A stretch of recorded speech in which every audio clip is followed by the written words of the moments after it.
Hello, beautiful people, and welcome back to another episode of Two Girls, One Talk. One Talk. It's your girl, BD. It's Foreign's the foodie. And we are back. We back. So this isn't the scheduled episode. Well, there's so much to discuss.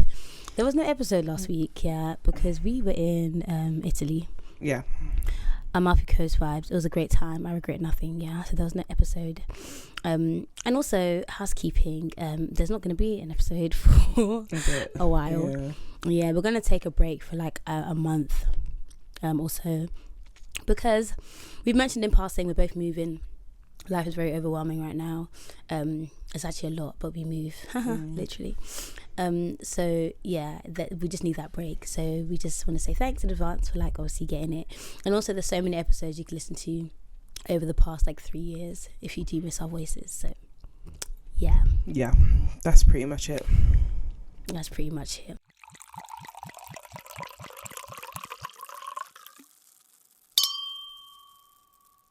But today we are going to talk about the Renaissance World Tour. Because, and you know what, some of you might be thinking, what? Doesn't Florence hate Beyonce? Oh, things have changed. God, I never hated things Beyonce. Have changed. I just thought she was overrated. And yes, that lyric, one day I'm overrated, wild. Next day on my dick. Flip-flop, flippy-flip-flopping ass bitch. And you know what's so funny? Because those of you who know will know that since that album dropped, I've been dropping in little Renaissance lyrics over the episodes, but obviously Florence didn't get them because she wasn't down, but now she's down. No, but do you know what it is? I wouldn't say I'm a flip-flop bitch because I never was like, ooh, this, that. It was a long time of me consistent. It's only a flip. You only flipped one time. Yeah, it's me being consistent. And as much as do you know what it is? Like after the tour, I was like, yeah, like she is amazing. Like she does something to people. Like she takes like her craft really seriously. But like I'm still not that's in the game right now. Yeah, I'm still not a stan, and I also still am not like. I still feel like there's something off about her as a person. I stand by those things, but I can really respect her artistry, the tour. Like it was really, really great. Like her music is great, and I love like all her old stuff as well. I love the. Now that I've actually listened to it properly, I love the Renaissance album. Like the Renaissance album is like an amazing body. I mean, you guys know how I feel in it. I did a whole episode on it, but like I agree with Florence. Like I cannot describe myself as a stan, especially when you say that you like Beyonce. All the hype would be like, oh, what's her top 5 songs? What's her favorite song from? What's the best? And it's like I'm not in it like that. Do you know what I mean? I never claimed to be, but I've always respected her artistry and like respected her as an artist. Like she puts in work. This is not a game to her. And like, I've never seen her perform before. There was one time, and my sister will remember, where we had a choice between picking to see Rihanna or Beyonce, and we chose Rihanna for some reason. We didn't pick Beyonce, and it was like one of our biggest regrets, But going to the Renaissance tour, I don't think that's fair though. Rihanna gave what Rihanna gave in it, and it was a good time. And at the time, it probably made sense. At the time, it was like 2016. Yeah, because she was a tween, like I guess she went tweens then, but she was like a young, She was like you go for a good time. Yeah, like she was the it girl, so it made sense. It made sense, but also it was like, fam. Comparing, now that you've seen Beyonce perform, comparing a Beyonce performance to But I think it made sense that you went to see Beyonce at this stage in your life. Yeah. At that time, Rihanna made sense. I don't think you would have appreciated Beyonce had you gone. You probably would have left thinking, oh, this is a great concert. But, and I think I went at the right time as well, because now I'm like, I saw a video of SZA performing, and I was like, y'all paid for this? She put the mic, listen. Y'all paid for this? And you know what? I said, I would have been mad as hell. And I was like, no stylist, no creative director, no choreographer. What was going on? And her tickets are hella expensive. So where's the money going? She shifted the wig. I said, sis, how can me as an audience member be looking better than you? Converse shoe and like a gym one piece at best. Girl. That's all she was doing. Girl. I was like, y'all paid. I said, behave for your this? fucking self. Y'all behave paid? Yourself. Like that. Rate me like as your fan. Nah. So we went to the Renaissance World Tour in London on the first date that she was in Tottenham. And we went on the first date because I was convinced she wasn't going to come back because it's Tottenham. But it was a great time. I know loads of people who listen to us are American. So like your time is coming, do you know what I mean? In September. And no spoilers, but is it September? Her tour starts I think August there. August to That's September, wild. so it's actually wild. People are enjoying all summer. Do you know, You it's are going to be new coming. stuff though. I feel like she's going to do something special. I would love to go again in America. Yeah, she has to do tours end. It can't be the same because people, especially with social media now, people have seen the tour. Like I knew all the dance moves before I even got there. So stop it. Not you joining in. But that was part of the thing as well for me, and why I was like, okay, you know what, I actually want to go, because I kept seeing all the tour stuff. And really, actually, when I was looking at, okay, so here's the thing with this Beyonce tour, right?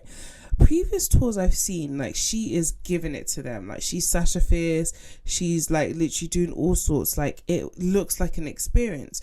But, like, obviously, when you don't experience it yourself, you're kind of like, oh, this looks like a great performance. But you do need to see it in its entirety. So when I was looking at videos on TikTok, there were bear dances and all of these things. And I was like, yeah, like, this looks like a good time. But what really made me be like, okay, I'm going to go, is that I didn't feel like she was dancing that much. So I was like, oh, this might really be her last tour. Like, she just looks like... I think because she was injured, so they say. Yeah, well, so they say. So I was just like, she just looks like, you know what, I'm just going to... She looks like she's entering her Mariah Carey stand and sing era. And I was like, I ain't mad at that. I really ain't mad at that. But I was like, let me go and see it for myself. But one thing I will say is when I went, I know even people who've gone to other ones have said... she didn't move as much as she did in the other tour, but she made up for it. Like the visuals, the artistry, the attention to detail, the fashions, dances, the vocals, everything. when I say you the almost mic was on. You almost forget that she's not dancing, and you're like, nah, the whole entire thing is just amazing. So it was a production. Yeah. So I was trying to avoid all the social media stuff because I was like, I really just want to be in the moment. I want to go in blind. I just want to experience it. Yeah. But like after a couple of days, I was like, yeah, I can't lie. Like I have to give in. It's on my timeline. Yeah. Yeah. And even though I had seen stuff on the timeline, like when I went, it was, oh, I'm sick, by the way. That's why I sound like this. When I went, yeah, it was just amazing, like remarkable. I was just like, wow, it's actually wild. Like, just the amount, and I just kept thinking to myself, like every city you go to, you're doing this. Yeah. Like, how are you setting up the stage? Like all the background, even the visuals. Like I was like, nah, this is a production. Like this is not a small thing. Like this is worth every penny that you paid. Like this is just insane in the membrane. I literally was like, nah, this is wild. Like it was just crazy. And like luckily for me, the people I was sitting around were so amazing. Like I was sitting next to like the guys in front of us were from Atlanta. They're like these like Atlanta gay guys. The guy next to me was also from Atlanta, but I think he lived in like LA or something. And I can't lie, like when I say Americans are such good vibes, it was just such a good time. Like me and my sister were just like, this is like, fam, it was so good. Like I can understand why people stood to be in like Club Renaissance, because I can only imagine the vibes there were like amazing. But I'm not standing anymore in concerts. I'm too old for that. No, we too old. Them knees ain't what they used to be. They're not what they used to be, man. They're absolutely not. Yeah, but no, it was a great time. I'm definitely now, I could say, a fan. I will like actively look out for her music, but and if she doesn't have a concert, I'll go. So look at that. Look at God. Growth. Obviously, we were getting onto her in the group chat. Yeah, we were getting onto her in the group chat, but now we've embraced her with open arms. I'm part of the hive. But not Renaissance was a good time. Yeah. What was your favourite part? Like, what was your favourite performance bit? Probably Heated. Oh yeah. Oh, fam, the rap. Yeah. And like when the guy she in front of me had a acknowledged, fan as well. when she acknowledged, like, I get the lyrics wrong sometimes because they're like two different concepts where she's gotten it wrong, and I was like, that was cute. Yeah, when she said Coco Canal. Yeah. It's so funny because there was like a teleprompter thing. Yeah. Like where we were sitting, we could see it, and the words were massive, and they had like the things. I think just to like remind her, of like what it was and stuff. But I was just like, fam, girl, you are human, and that's all we want to see. Like I think that's the good thing about this tour. It's like, okay, you fuck up, you make mistakes, like you're actually a human being like us. Yeah, and it's okay. It makes it a bit more relatable and personal. Yeah, exactly. I'm not gonna lie. Yeah, because I think before you just think, oh, she's so perfect. She's a robot. That's why she did the whole like robot bit. Yeah. So I think it really does make her perfect. I'm sorry, and she never used to be like that. What? Like when she had the interviews back in the day with Destiny's Child, she used to just chat like shit and like just be like a normal person. She literally used to be normal. I don't know what made her become more, because I like when we were younger, I felt like you could kind of see her personality. She was funny. She was a bit goofy.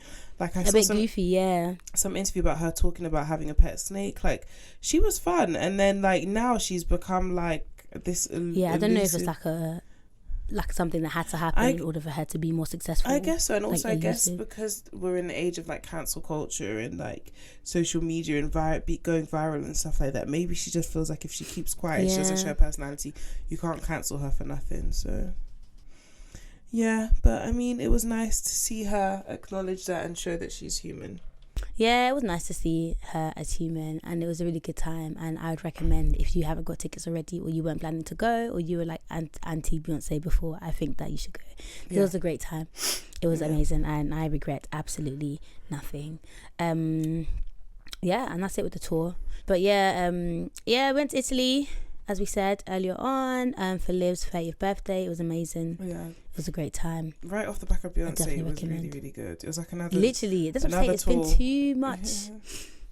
It's been too much happening in a short space of time. Yeah. But, I mean, that's really it, guys. We just didn't want to, like, just not put anything out for the next, like, 4 weeks. We just wanted to at least come on here and say something. The next episode is still going to be Welcome to Leith. So I'll put the trailer at the end as always. If you are one of the many people who like to watch the documentaries before, it just gives you better time to watch it. And also, I was going to say, I've not run this by you yet.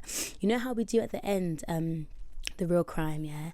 Because there's going to be such a long gap, if you think of the real crime when it comes to this documentary and you want to send us a voice note of what you think the real crime is, send it to us, DM us on Instagram, and then we can play it at the end of the next episode, because it gives you better time to watch it, and then we can just see if it matches what ours would be. We won't listen to them until like I'm editing. Yeah. So that'll be something cute for you guys to do in the meantime. Fun. Our Instagram is 2 Girls 1 Doc.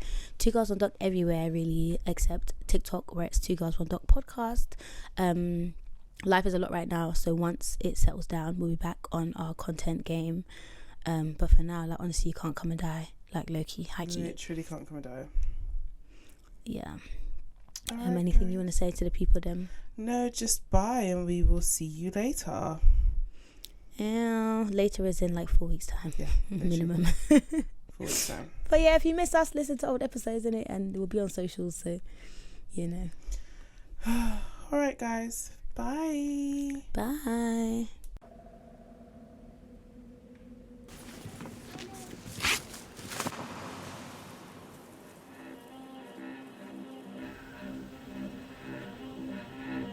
When he first got here, he turned around and asked me, did we have any land for sale? I had no idea what his ultimate plan was. Well-known white supremacist Craig Cobb plans to turn Leith into a white nationalist community. Here we can gather together and become a simple majority by legal electoral rights. We live here, we breathe here, our kids grow up here. Got you back. All right. No Nazis! No KKK! That's white Americans hating on us, who are also white Americans.